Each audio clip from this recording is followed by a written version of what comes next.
ಆತ್ಮೀಯ ವಿದ್ಯಾರ್ಥಿಗಳೇ, welcome back to my YouTube channel Sunlight Mentor. ಈ ವಿಡಿಯೋದಲ್ಲಿ ನಾವು ನಮ್ಮ ಸುತ್ತಲಿನ ದೊಡ್ಡ ಸಂಖ್ಯೆಗಳು ಈ ವಿಡಿಯೋವನ್ನು ಕಂಟಿನ್ಯೂ ಮಾಡ್ತಾ ಹೋಗೋಣ.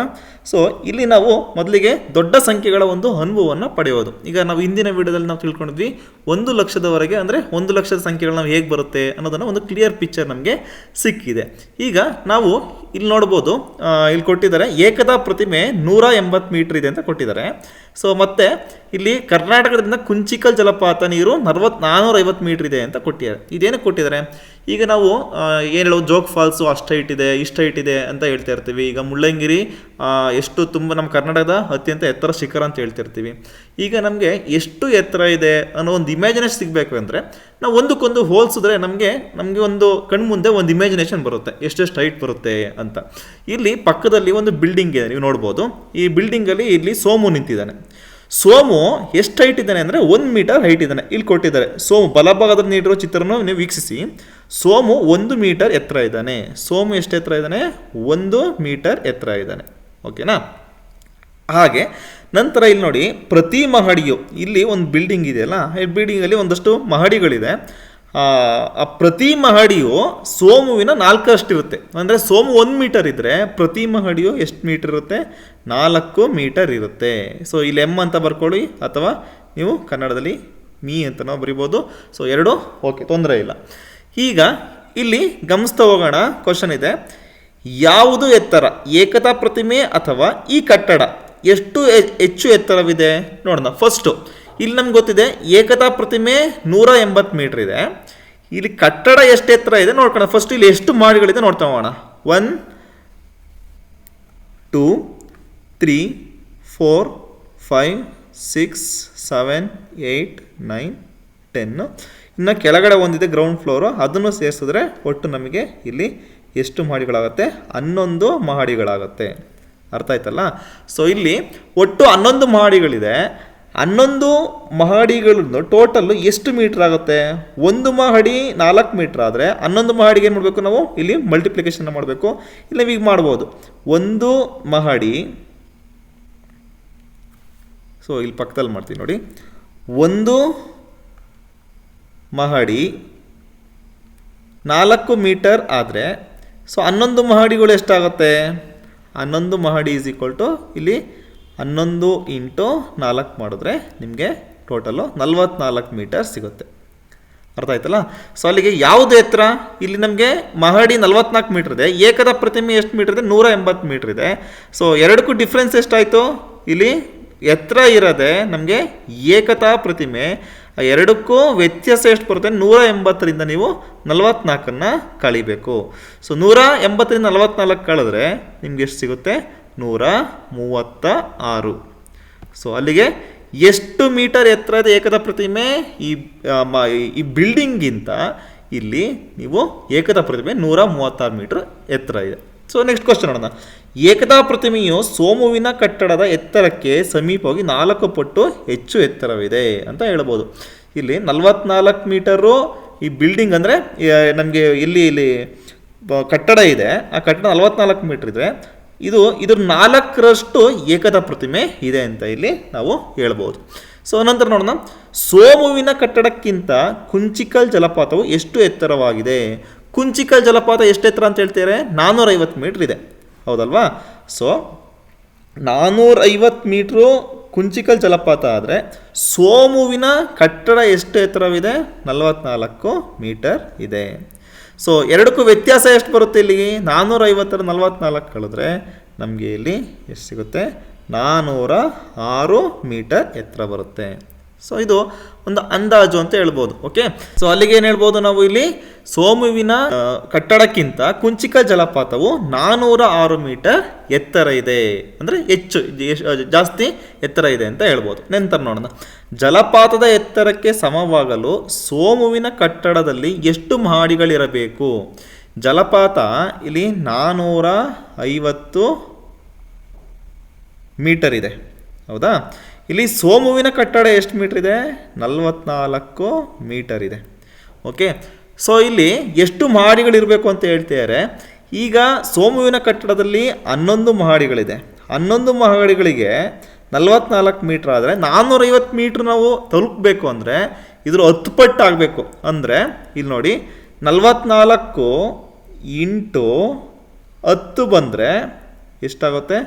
440 ಮಹಡಿ ಅಂದರೆ 440 ಮೀಟ್ರ್ ಆಗುತ್ತೆ. ಇನ್ನು 50 ಬೇಕು ಅಂದರೆ ಇನ್ನು ಎರಡು ಮಹಡಿಗಳು ಎಕ್ಸ್ಟ್ರಾ ಹಾಕೊಳ್ಳಿ. ಇಲ್ಲಿ ಟೋಟಲ್ಲು 11ಕ್ಕೆ 10 ಪಟ್ಟು ಎಷ್ಟು ಎಕ್ಸ್ಟ್ರಾ ಇರಬೇಕು ಅಂದರೆ 110 ಮಹಡಿಗಳು ಇರಬೇಕಾಗುತ್ತೆ. ಸೊ 110 ಮಹಡಿಗಳಿದ್ರೆ 440 ಮೀಟ್ರ್ ಆಗುತ್ತೆ. ಸೊ ಅಲ್ಲಿಗೆ ಇನ್ನೂ 2 ಮಹಡಿಗಳನ್ನ ಸೇರಿಸ್ಕೊಂಡ್ರೆ ಅಲ್ಲಿಗೆ ಅಂದಾಜು 448 ಮೀಟರ್ ಆಗುತ್ತೆ.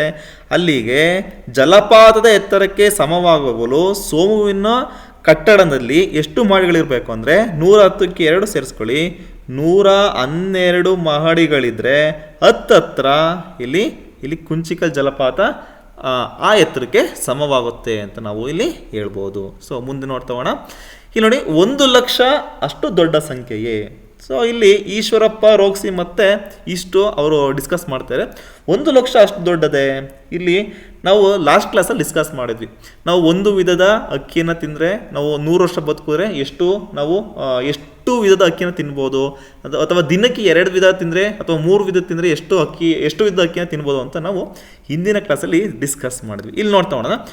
1 ಲಕ್ಷ ವಿಧ ಅನ್ನ ತಿಂದರೆ ಅದೇ ನಮಗೆ ಬಹಳ ಹೆಚ್ಚು. ಅಂದರೆ 1 ಲಕ್ಷ ದಿನಗಳಷ್ಟು ಜೀವಿಸುವುದೆಂದರೆ ನಾವು 274 ವರ್ಷಗಳು ಜೀವಿಸ್ದಂಗೆ.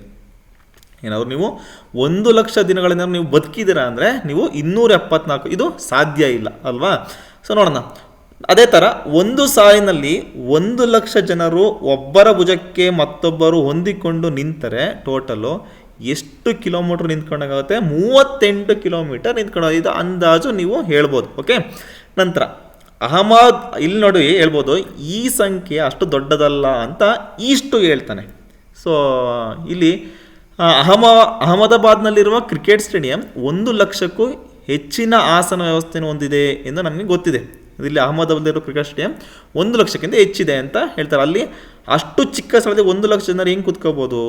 ಬಹಳಷ್ಟು ಮಾನವರ ತಲೆಗಳಲ್ಲಿ 80,120,000 ಕೂದಲುಗಳಿರುತ್ತವೆ.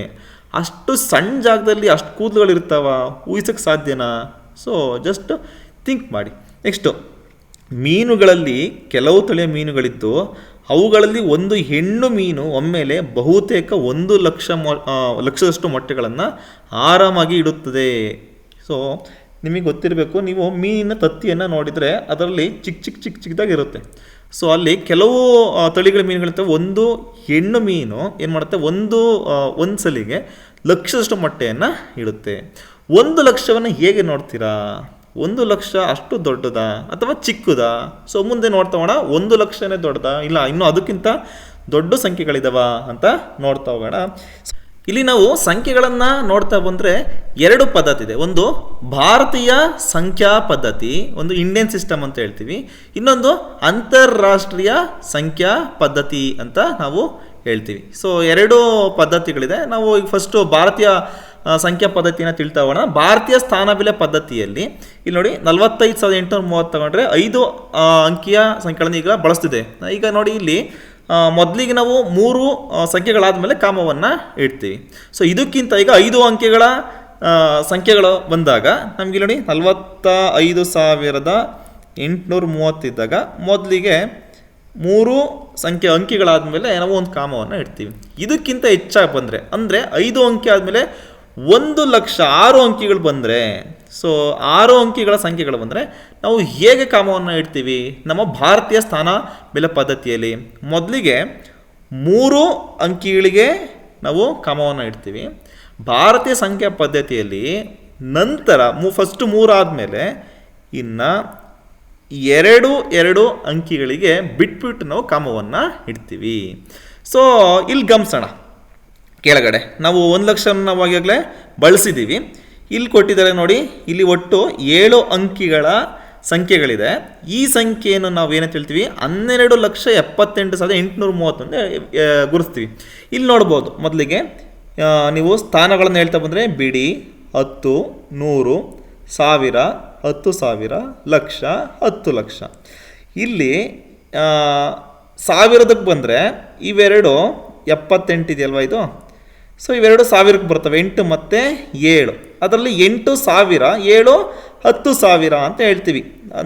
ಅಲ್ಲಿಗೆ 78,000 ಆಗುತ್ತೆ. ಇಲ್ಲಿಗೆ ನೆಕ್ಸ್ಟ್ ಇದಕ್ಕೆ ಬಂದರೆ ಈ ಎರಡನ್ನ ತಗೊಂಡ್ರೆ ಲಕ್ಷಕ್ಕೆ ಬರುತ್ತೆ. ಇದು 2 ಲಕ್ಷಕ್ಕೆ ಬರುತ್ತೆ, ಇದು 1 10 ಲಕ್ಷ ಅಂತ ಹೇಳ್ತೀವಿ. ಟೋಟಲ್ ಎಷ್ಟಾಯಿತು ಇದು? ಇದನ್ನು ನಾವು 12,78,830 ಅಂತ ಓದ್ತೀವಿ. ಸೊ ಈಗ ಕೆಳಗಡೆ ಅದೇ ರೀತಿ ನೋಡಿ, ಇಲ್ಲಿದೆ ಬಿಡಿ 10, 100, 1000, 10,000, ಲಕ್ಷ, 10 ಲಕ್ಷ ಅಥವಾ ದಶಲಕ್ಷ ಅಂತ ಹೇಳ್ತೀವಿ. ಸೊ ಈ 2 ಸಾವಿರಕ್ಕೆ ಬರುತ್ತೆ, ಈ 2 ಲಕ್ಷಕ್ಕೆ ಬರುತ್ತೆ. ಇಲ್ಲಿ ಎಷ್ಟು ಲಕ್ಷ ಇದೆ? 15 ಲಕ್ಷ ಇದೆ. ಇಲ್ಲಿ ಎಷ್ಟು ಸಾವಿರ ಇದೆ? 75,000 ಇದೆ. ಎಲ್ಲ ಕೂಡಿಸೋದಿ 15,75,000.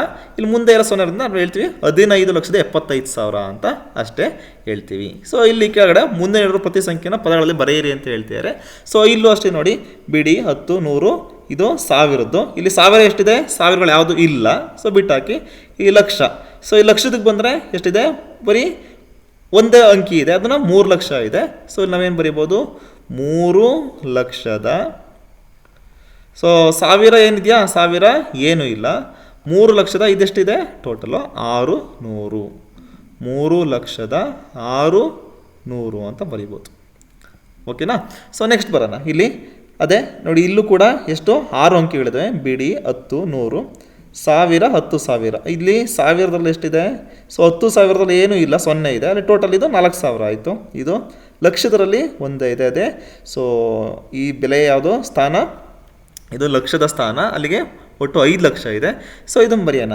ಎಷ್ಟು ಲಕ್ಷ ಇದೆ? 5 ಲಕ್ಷದ. 1000 ಎಷ್ಟಿದೆ? 4,000. ಸೊ ಇಲ್ಲಿ ಬಂದರೆ 100ರ ಸ್ಥಾನದಲ್ಲಿ ಏನಿಲ್ಲ, ಟೋಟಲ್ ಇಲ್ಲಿರೋದು ಎಷ್ಟು? 85.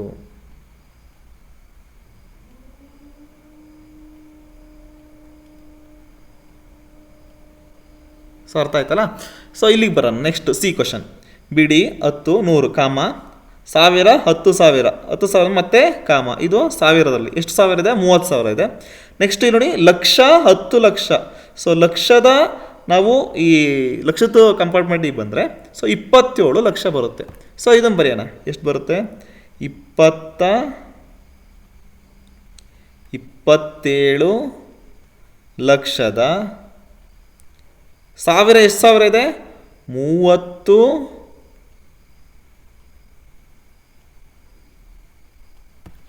30,000ದ.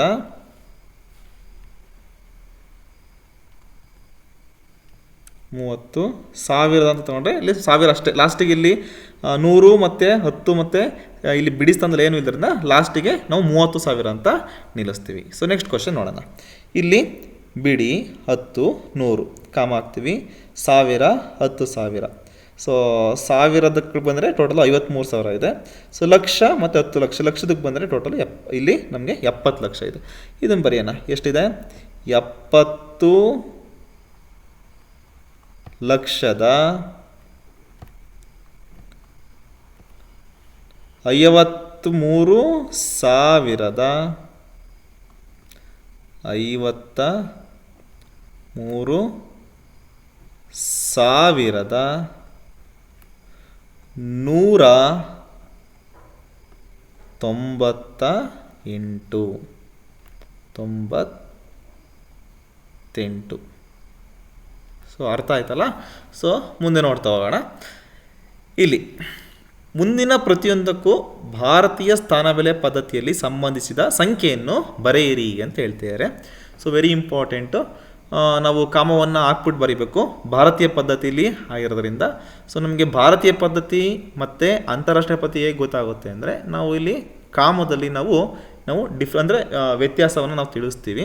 ಸೊ ಇಲ್ಲಿ ಫಸ್ಟ್ ನೋಡೋಣ. ಮೊದಲನೇ ಕ್ವಶನು, 1,23,456.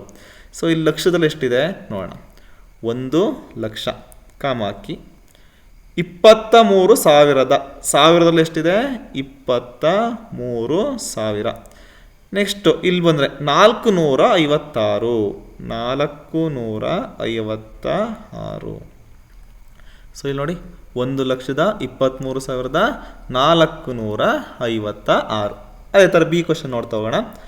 4,07,000 ಫಸ್ಟು ಡಿವೈಡ್ ಮಾಡ್ಕೊಂಬನಿ, ಲಕ್ಷ, ಸಾವಿರ, ಇನ್ನು ಉಳಿದಿದ್ದು 100ರಿಂದ ಮುಂದಕ್ಕೆ ಬಿಡಿಸ್ತಂದವ್ರಿಗೂ ಏನು ಬರುತ್ತೆ? ಎಷ್ಟು ಲಕ್ಷ ಇದೆ? 4 ಲಕ್ಷ ಇದೆ. ಕಾಮಾಕಿ 7,000. 7,000 ಅದನ್ನು ಬರೀ ನಾವು ಇಲ್ಲಿ ಹಿಂಗೆ 7,000 ಕಾಮಾಕೋಕ್ಕಾಗಲ್ಲ. ಸೊ ಯಾವತ್ತು 7,000 ಬರಿಬೇಕಾದ್ರೆ ನಾವೀಗ 07 ಬರಿಬೇಕು. 07,000. ಓಕೆ. ನಂತರ 704. ನೀವೇನಾದರೂ ಇಲ್ಲಿ 4,07,000 ಬರಬೇಕಾದ್ರೆ 7 ಬರೆದ್ಬಿಟ್ಟು ಕಾಮ ಹಾಕ್ಬಿಟ್ಟು 704 ಹಾಕಿದಾಗ ನೀವು ಮತ್ತೆ ಸ್ಥಾನವನ್ನು ಏಳಿಸ್ಬೇಕಾದ್ರೆ ಅಲ್ಲಿ ತಪ್ಪಾಗ್ಬಿಡುತ್ತೆ. ನೀವು ಲಕ್ಷ ಬರಿತಿದ್ದೀರಾ ಅಂದರೆ ನಿಮಗೆ ಟೋಟಲ್ಲು ಒಟ್ಟು 6 ಅಂಕಿಗಳಿರಬೇಕು. ಇಲ್ಲಿ ನಿಮಗೆ 5 ಅಂಕಿಗಳಾಗ್ಬಿಡುತ್ತೆ, ಅದು ತಪ್ಪಾಗ್ಬಿಡುತ್ತೆ. ಓಕೆ. ನೆಕ್ಸ್ಟ್ ನೋಡೋಣ. ಇಲ್ಲಿ ಸಿ ಕ್ವಶನ್. 50 ಲಕ್ಷದ, ಲಕ್ಷದೆಷ್ಟಿದೆ? 50. 5,000 ಎಷ್ಟಿದೆ? 5 ಇದೆ. ಇನ್ನು ಮುಂದಕ್ಕೆ 50 ಇದೆ. ಓಕೆ. ಫಸ್ಟ್ ಬರೋಣ. 50 ಲಕ್ಷದ 5,000, 5,000, 50 ಬರೆದ್ರೆ 5,05,050 ಆಯಿತು. ಸೊ ಮುಂದಿನ ಕ್ವಶನ್ ನೋಡ್ತಾ ಹೋಗೋಣ. ಇಲ್ಲಿ 10,135. ಇಲ್ಲಿ ಲಕ್ಷದಲ್ಲಿ ಎಷ್ಟಿದೆ? 10. ಸೊ ಸಾವಿರದಲ್ಲೇನಿದೆ? ಸಾವಿರದಲ್ಲಿ ಏನೂ ಇಲ್ಲ, ಇಲ್ಲಿ 1000 ಇಲ್ಲೇ ಇಲ್ಲ. ಸೊ ಇನ್ನು ಮುಂದಕ್ಕೆ 231 ಇದೆ. ಹೇಗೆ ಬರೆಯೋದು? ಫಸ್ಟು 10 ಲಕ್ಷ ಬರೆಯೋಣ.